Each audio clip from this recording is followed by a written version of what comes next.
ঘাসই হলো পশুর প্রাণ। ঘাস ভালো আছে তা আপনার পশু ভালো আছে, সে ফ্যাটেনিং হোক আর মিল্কের জন্যই হোক। সুতরাং আপনারা ঘাস আগে পরিচর্যা করুন, ঘাসের যথাযথ ব্যবস্থা করুন, তারপরে খামার করুন। সম্মানিত দর্শকবৃন্দ, আসসালামু আলাইকুম। যে যেখান থেকে দেখছেন সবাইকে শুভেচ্ছা ও অভিনন্দন।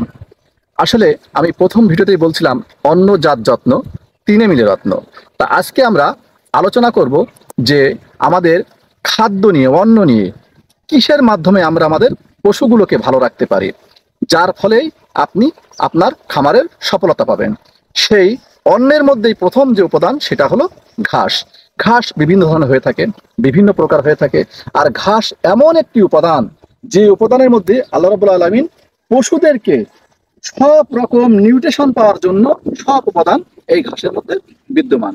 সেই জন্য আমি বলবো যে আপনি পশু কেনার আগে বা পশু ব্যবস্থা করার আগে আপনি ঘাসের ব্যবস্থা করে থাকেন। আর আমরা যারা পশু পালন করি, সবচেয়ে বড় সমস্যায় ভুগি যে শীতকালে চারিদিকে পরিবেশ রুক্ষ হয়ে ওঠে। ওই যে খেতে দেখছেন ধান থেকে গেছে, খেতে মানে বিভিন্ন গাছের পাতা এরকম হলুদ হয়ে যায়। সেই ক্ষেত্রে ঘাস পর্যাপ্ত না থাকার কারণে, আবার শুকনো আবহাওয়ার কারণে পশুগুলো কেমন শুকিয়ে যায়, দুধ উৎপাদন কমে যায়। সেক্ষেত্রে যদি আপনাকে অবশ্যই শীতার আসার আগে আপনাকে ঘাসের ব্যাপারে, পরিচর্যার ব্যাপারে আপনাকে যত্নশীল হতে হবে। দেখেন, এই যে দেখছেন আমার এই ঘাসটা কিন্তু একদম প্রচুর সুন্দর সবুজ, কিন্তু আলহামদুলিল্লাহ আলহামদুলিল্লাহ। এবং এই সবুজ হওয়ার কারণ কি? আসলে ঘাসে শীতকালে আমরা যথাযথ পানি সেচ দিতে পারি না এবং সার দিই না, যার ফলে ঘাসগুলো রুগ্ন শুকনো হয়ে ওঠে। দেখেন আমার জমিতে দেখবেন পর্যাপ্ত পানি আছে, আলহামদুলিল্লাহ পানি আছে, পর্যাপ্ত পানি আছে, যার ফলে এই পানি থাকার কারণেই এই ঘাসগুলো কিন্তু এত সুন্দর হয়েছে।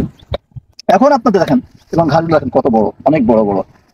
এরকম যদি জমিতে আপনার ঘাস থাকে, তাহলে আপনার পশুপালন করতে কোনো রকম অসুবিধা হবে না। এই ঘাসটাকে বলা হয় জার্মান ঘাস। এটা দেখেন, এই ঘাসটা জার্মান ঘাস। এটা কিন্তু আপনার বীজে হয় না, এটা এই কাঠি স্টিকের মাধ্যমেই হয়। অর্থাৎ একটা স্টিক যদি আপনি পোঁতবেন, একটা স্টিক আপনি উপরে রাখবেন, দেখবেন ইনশাল্লাহ এই ঘাসটা খুব ভালো হবে।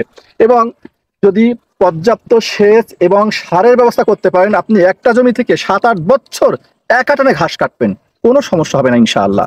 যেমন আমি প্রায় 5 বছর এই জমি থেকে ঘাস নিচ্ছি, এবং আশা করছি যদি আমার সবকিছু ঠিকঠাক থাকে, আরো আগামী 5 বছর আমি এখান থেকে প্রচুর পরিমাণ ঘাস পাবো। আমার এখানে প্রায় 3.5 বিঘা মতো ঘাস আছে, আলহামদুলিল্লাহ। আপনাদের দোয়ায় আমি ঘাসের উপরে ম্যাক্সিমাম ডিপেন্ড। এই ঘাসের মাধ্যমেই আমি পশুগুলোকে ভালো রাখছি, আলহামদুলিল্লাহ। এখন কথা হলো, এর চাইতে আপনি আরো অনেক ঘাস আছে, নেপিয়ার আছে, পাংচুন আছে, এই ঘাসগুলো আপনি করতে পারেন, পাশাপাশি করতে পারেন। যদি আপনি ঘাসের ব্যবস্থা করতে পারেন, তাহলে আপনার পশুগুলো ভালো থাকবে এবং আপনার খামারও ভালো থাকবে। এই বলেই আজকে এই পর্যন্তই। সবাই ভালো থাকবেন। আসসালামু আলাইকুম।